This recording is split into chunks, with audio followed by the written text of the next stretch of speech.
What's going on, everybody? This is Ultimate Device Vids, and today in this video we're going to be doing a battery drain test between the iPhone 12 and the iPhone 6s. The iPhone 6s is currently the oldest iPhone to support the latest iOS at the time that I'm recording this video, being iOS 14. So I'm curious to see how the oldest iPhone still supported by Apple's latest iOS and the newest iPhone compare in a battery drain test. Now, it's very important that I let you guys know that the iPhone 6s that I'm using in this video just got its battery replaced, so it has a brand new battery. And the reality is the age of a battery is one of the most important factors to consider in regards to battery life. And the reality is most people using an iPhone 6s today probably have a battery that's several years old, which will most definitely result in worse battery life. However, the only way to get accurate results out of a video like this is for me to use a 6s with a brand new battery, because if I used a 6s with an old battery, the results of this test would be completely random. I mean, literally, it would just be based on the age of the specific battery that I was using. So that being said, this video serves as a best case scenario for both devices, as of course the iPhone 12 that I'm using in this video is also brand new, so it also has a new battery. So again,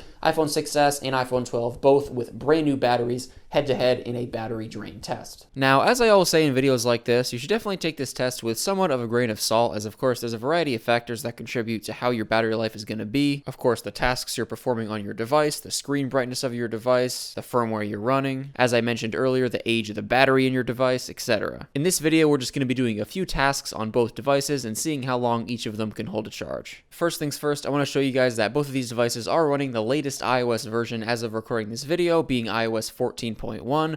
I also want to show you guys that the battery capacity for both of these devices is at 100%, as you can see. Also, auto brightness is disabled on both devices, and the True Tone feature is disabled on the iPhone 12. And I set the brightness to 50% on both of these devices using Siri, and as you can see there, that's also reflected in the display settings. And both devices are currently connected to a power strip, and they're both at 100%, as you can see. So what we're going to do is turn off the power strip and remove the cables. So let's begin with 2.5 hours of YouTube video streaming. So we're going to open up the same YouTube video on both of these devices, and we're going to set the quality to 1080p on both, and we're going to let it play on both of these devices for 2.5 hours, and we're going to keep track of time using an iPhone 7. And once again, definitely keep in mind that the 6s we're using in this video just had its battery replaced, so this is the ideal battery performance for a 6s on iOS 14. And checking in 33 minutes into the video streaming test, the iPhone 12 is still at 100%, while the 6s falls a little bit behind at 97%. And checking in an hour and 8 minutes in, the 12 is at 97% now, and the 6s is at 89%. So the 6s is still holding up pretty well. And checking in again, this time 2 hours and 9 minutes in, the 12 is at 91%, and the 6s is at 75%. Alright, just over the 2.5 hour mark, let's go ahead and see where the battery percentages are at on both of these. So the 12 is currently at 88%,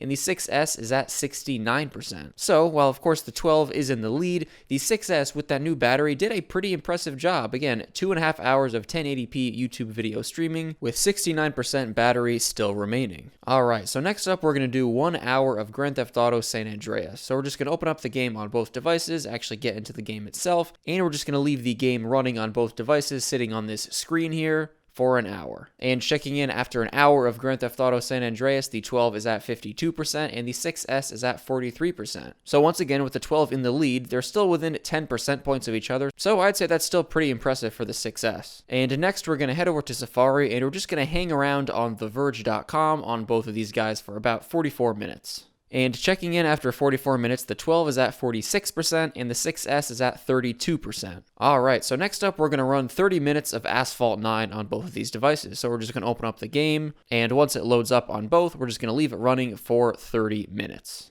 And checking in after 30 minutes of Asphalt 9, the 12 is at 39% and the 6s is at 8%. So the 6s dropped quite a lot of battery after 30 minutes of Asphalt 9. As you saw, up until Asphalt 9, the 6s wasn't too far behind the 12. So that goes to show you that different tasks can definitely impact the battery levels of certain devices quite differently.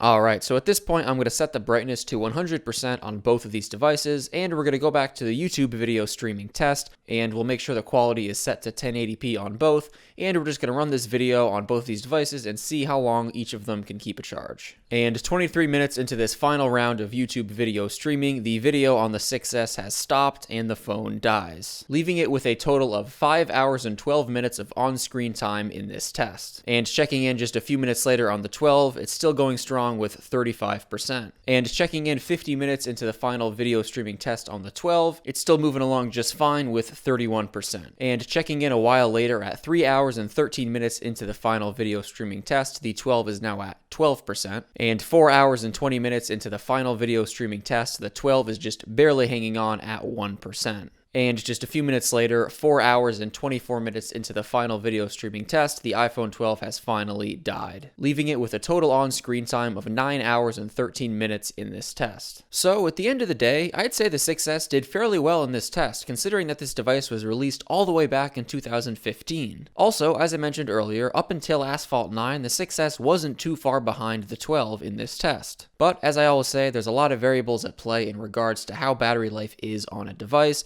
so mileage certainly varies. If you guys use an iPhone 6S, let me know down below in the comments section what your experience with battery life is like. But alright everybody, that wraps it up for this video. Thank you so much for watching, and I'll catch you in the next one. Peace out.